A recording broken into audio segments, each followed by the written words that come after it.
తెలంగాణ అసెంబ్లీలో రేవంత్ రెడ్డి వ్యాఖ్యలు పెను దుమారానికి దారితీశాయి. ఎందుకంటే సీఎం రేవంత్ రెడ్డి బీఆర్ఎస్ ను విమర్శించే సమయంలో ఎమ్మెల్యేలు సబితా ఇంద్రారెడ్డి, సునీత లక్ష్మారెడ్డిలను ఉద్దేశించి ఓ ఘాటైన కామెంట్ చేశారు. కేటీఆర్ ని ఉద్దేశించి, మీ వెనుకున్న అక్కలను నమ్మొద్దు, మొన్నటి వరకు వాళ్ళు మా వెనుకుండి మమ్మల్ని ముంచిపోయారు, ఇప్పుడు మిమ్మల్ని ముంచుతారు, ఆ అక్కలను నమ్ముకుంటే మీ బతుకు జూబ్లీ బస్టాండ్ అవుతుందన్నారు సీఎం రేవంత్ రెడ్డి. ఆ మాటలపై సబితా ఇంద్రారెడ్డి ఆగ్రహం వ్యక్తం చేశారు. ముఖ్యమంత్రి హోదాలో ఉండి మంచి మర్యాద లేకుండా మాట్లాడుతున్నారు. ఆ రోజు నేను కాంగ్రెస్లోకి మిమ్మల్ని ఆహ్వానించాను, మీరు కాంగ్రెస్లోకి రండి, మీరు సీఎం అయ్యే అవకాశం కూడా మీకు వస్తుంది, మంచి భవిష్యత్తు ఉంటుందని ఒక్కగా ఆశీర్వదించాను. కానీ మేము చేసిన తప్పేంటి, మమ్మల్ని నమ్ముకుంటే ఎందుకు బస్టాండ్ అవుతుందో సమాధానం చెప్పాలని కన్నీటి పర్యంతమయ్యారు సబిత. పార్టీలు మారడమే తప్పైతే మీరు ఏ పార్టీ నుంచి వచ్చారో చెప్పాలని డిమాండ్ చేశారు. మీరు నిన్నగాక మొన్న బీఆర్ఎస్లో నుంచి ఎమ్మెల్యేలను చేర్చుకున్నారు, మేము మాత్రమే పార్టీలను మార్చామా? నన్ను కాంగ్రెస్ పార్టీ పొమ్మనలేక ఎలా మెడలు బట్టి బయటకు గెంటిందో మీకు తెలియదా అంటూ కన్నీటి పర్యంతమయ్యారు సబిత. మిమ్మల్ని ముఖ్యమంత్రి ఎందుకు టార్గెట్ చేశారో చెప్పాలి, మేము ఎవరిని మోసం చేశాము, ఏమి ఉంచామని నిలదీశారు సబిత. అయితే సీఎం రేవంత్ రెడ్డి మళ్లీ మైక్ తీసుకుని అసెంబ్లీలో సమాధానం ఇచ్చారు.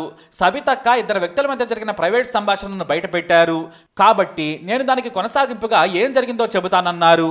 నన్ను పార్టీలోకి రమ్మన్న మాట వాస్తవమే, నన్ను ఆశీర్వదించిన మాట వాస్తవమే, కానీ నేను కొడంగల్లో ఓడిపోయిన తర్వాత మల్కాజ్గిరిలో పోటీ చేయమని సలహా ఇచ్చింది సబితక్కే. నేను కూడా మల్కాజ్గిరిలో పోటీ చేస్తానని ప్రకటించాను. కానీ నేను ఒకవైపు ఎంపీగా పోటీకి దిగగానే వెళ్లి బీఆర్ఎస్ పార్టీలో చేరి మంత్రి పదవి తీసుకున్నారు. ఒక తమ్ముడిగా నాకు అండగా ఉంటానని మాటిచ్చారు కదా, మరి ఎందుకు లేకుండా మీరు పార్టీ మారని, ఇది మోసమేనని ఆయన సబితను నిలదీశారు. దీంతో తనకు సమాధానం చెప్పే అవకాశం ఇవ్వాలని డిమాండ్ చేయగా స్పీకర్ సబితకు మైక్ ఇవ్వలేదు. పైగా తనకు గవర్నర్ రిసీవ్ చేసుకునే సమయం ఆసన్నమైందని వెళ్లిపోయారు ముఖ్యమంత్రి.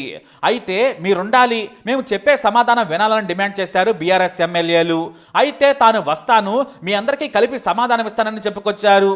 కానీ సబితకు మైక్ ఇవ్వలేదు. ఇంతలో డిప్యూటీ సీఎం మల్లు బట్టి విక్రమార్క మైక్ అందుకున్నారు. సీఎం రేవంత్ రెడ్డి కంటే కూడా ఘాటు వ్యాఖ్యలు చేశారు బట్టి. మీరు మోసమే చేశారు, ఆ రోజు మీకు కాంగ్రెస్ ఏం తక్కువ చేసింది? ఉమ్మడి రాష్ట్రంలో 10 ఏళ్లు మంత్రిగా ఉన్నారు, అన్ని పదవులను అనుభవించారు, మీ కొడుకుకి ఎంపీ టికెట్ కూడా ఇప్పించారు. ఆ రోజు పార్టీ ఓడిపోగానే మీరు బీఆర్ఎస్లోకి వెళ్ళిపోయారు. నేను మిమ్మల్ని బ్రతిమలాడాను, మీరు వెళితే నాకు ఇచ్చిన అపోజిషన్ లీడర్ పదవి పోతుంది, మీరు సహకరించాలని కూడా కోరాను. కానీ మీరు మీ స్వార్థం కోసం వెళ్ళిపోయారు, మీకు పదవులే కావాలి, మోసానికి అర్థమే మీరని బట్టి ఫైర్ అయ్యారు. దీంతో గొడవ మరింత పెరిగింది. మైక్ ఇవ్వాలని బీఆర్ఎస్ నేతలు డిమాండ్ చేసినా కూడా స్పీకర్ ఇవ్వలేదు. దీంతో సీఎంకు వ్యతిరేకంగా నినాదాలు ఇచ్చుకుంటూ బయటకొచ్చారు. ఆ తర్వాత మీడియాతో మాట్లాడి కన్నీటి పర్యంతమయ్యారు సబిత. ఆడబిడ్డల ఉసురు మీకు తగులుతుంది, ఆడబిడ్డలను అవమానించిన పతనం నేటితో మొదలైందని ఫైర్ అయ్యారు. మరోవైపు కేటీఆర్ ఆగ్రహం వ్యక్తం చేశారు. ముఖ్యమంత్రి రేవంత్ రెడ్డి అహంకారంతో మాట్లాడుతున్నారు, కళ్ళు కనిపించకుండా ఆడవాళ్ళని కూడా చూడకుండా మాట్లాడుతున్నారు, తాను విమర్శలు చేసి సమాధానం చెప్పేందుకు కూడా అవకాశం ఇవ్వలేదని ఫైర్ అయ్యారు. ఇక మరుసటి రోజున సీఎం రేవంత్ రెడ్డి సబితా, సునీత లక్ష్మారెడ్డిపై మరోసారి సీరియస్ అయ్యారు. నేను నాకు అక్కలనుకునే సమాధానం చెప్పాను, తప్పుడు మాట మాట్లాడలేదన్నారు సీఎం రేవంత్ రెడ్డి. మీరు కేటీఆర్ నమ్ముకుంటే ఆయన సోదరి మాదిరిగానే మీ జీవితం కూడా అయిపోతుంది. కవిత జైల్లో ఉంటే ఢిల్లీలో బేరసారాలు మాట్లాడుకున్నారని మరోసారి రేవంత్ అన్నారు. సొంత చెల్లెల్ని జైల్లో పెట్టినా కూడా ఢిల్లీ వెళ్లి రాజకీయ ఒప్పందం చేసుకున్న నీచులని ఫైర్ అయ్యారు సీఎం రేవంత్ రెడ్డి. ముందు మా అక్కలను నమ్ముకుంటే కేటీఆర్ బతుకు జూబ్లీ బస్టాండ్ అవుతుందన్న రేవంత్ ఈసారి కోపాన్ని తగ్గించే ప్రయత్నం చేశారు. కేటీఆర్ నమ్ముకుంటే మీ బతుకు బస్టాండ్ అవుతుందన్నారు. అక్క, మీరు వాళ్ళ ఉచ్చులో పడద్దని సూచించారు. మైక్ ఇస్తే శాపనార్థాలు పెడుతున్నారు, ఇవ్వకుంటే పోడియం దగ్గర నిరసనలు చేస్తున్నారు. నేను చెల్లెలు జైల్లో ఉంటే రాజకీయాల కోసం బజార్లో తిరిగేవాడిని కాదు, దొరపడిన కుట్రలో అక్కలు బందీ కావద్దన్నారు సీఎం రేవంత్ రెడ్డి. ఈ వ్యాఖ్యలపై సబిత మరోసారి సీరియస్ అయ్యారు. ఆడబిడ్డలను అవమానించారు, మైక్ ఇవ్వలేదు, కనీసం ఆడపిల్లలపై జరుగుతున్న అత్యాచారాల గురించి మాట్లాడదామన్నా కూడా అవకాశం ఇవ్వలేదు. ముందు రోజు మిమ్మల్ని నమ్ముకుంటే కేటీఆర్ బతుకు బస్టాండ్ అవుతుందన్నారు. మీరు ఆడబిడ్డలను అవమానించిన తీరు ప్రజలు చూశారు. వారి కోపం చూడగానే ఇప్పుడు మేము కేటీఆర్ నమ్ముకుంటే బస్టాండ్ అవుతుందంటున్నారు సీఎం. ఇదేనా అవకాశవాద మాటలు? ఇప్పటికైనా క్షమాపణ చెప్పకపోగా మళ్ళీ అవే మాటలు మాట్లాడుతున్నారని సీరియస్ అయ్యారు సబిత. ఈ వివాదం చినికి తుఫారుగా మారింది. ఆడబిడ్డలను సీఎం అవమానించారని బీఆర్ఎస్ శ్రేణులు తెలంగాణ వ్యాప్తంగా ముఖ్యమంత్రి దిష్టిబొమ్మలను దగ్ధం చేశారు. అయితే ఇప్పటికిప్పుడు ఎందుకు సబితా, సునీత లక్ష్మారెడ్డి మీద కోపంగా అసెంబ్లీలో మాట్లాడారనే కమెంట్ వినిపిస్తుంది. తెర వెనుక ప్రయత్నాలు ఫలించక రేవంత్ రెడ్డికి కోపం వచ్చిందనే కమెంట్స్ వినిపిస్తున్నాయి. ఉన్నాయి.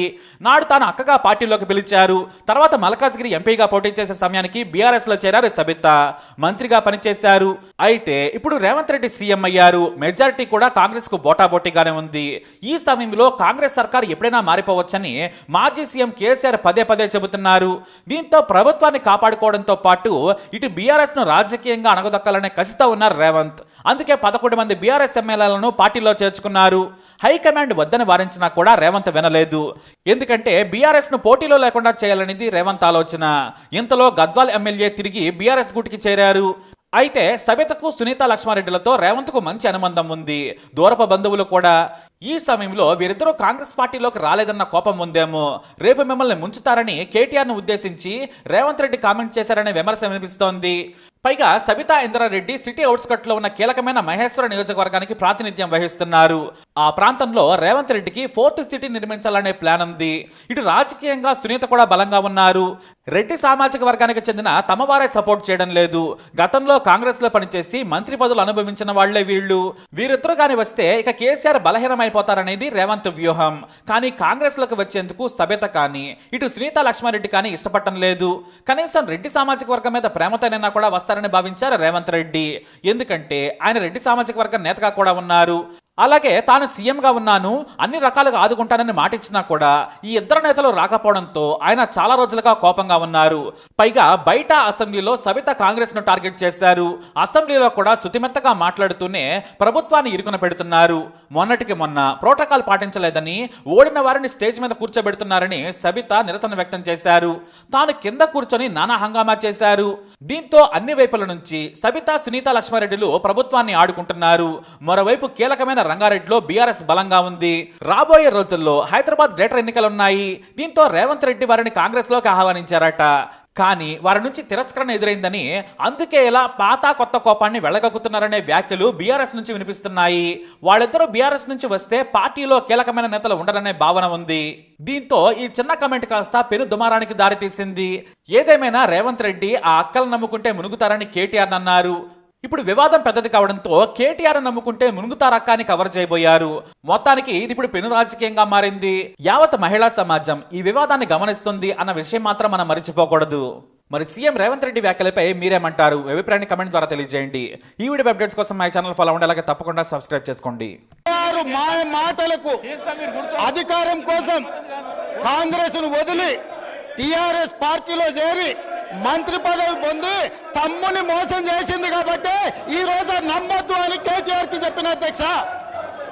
ఇది నిజమా కాదా సబితక్కను గుండె మీద చేసుకొని చెప్పమని నన్ను మల్కాజ్గిరిలో పోటీ చేయి కాంగ్రెస్ నుంచి, నీ ఎన్నికల్లో నేను గెలిపించే బాధ్యత తీసుకుంటా నాకు చెప్పి నేను ఎన్నికల్లో నిలబడడం డిక్లేర్ అయిన తర్వాత కాంగ్రెస్ ను వదిలేసి టిఆర్ఎస్ లో చేరి మంత్రి పదవి పొంది ఈ రోజు వచ్చి మాకు నీతులు చెప్తే మేమేమన్నా అమాయకులమా అధ్యక్ష?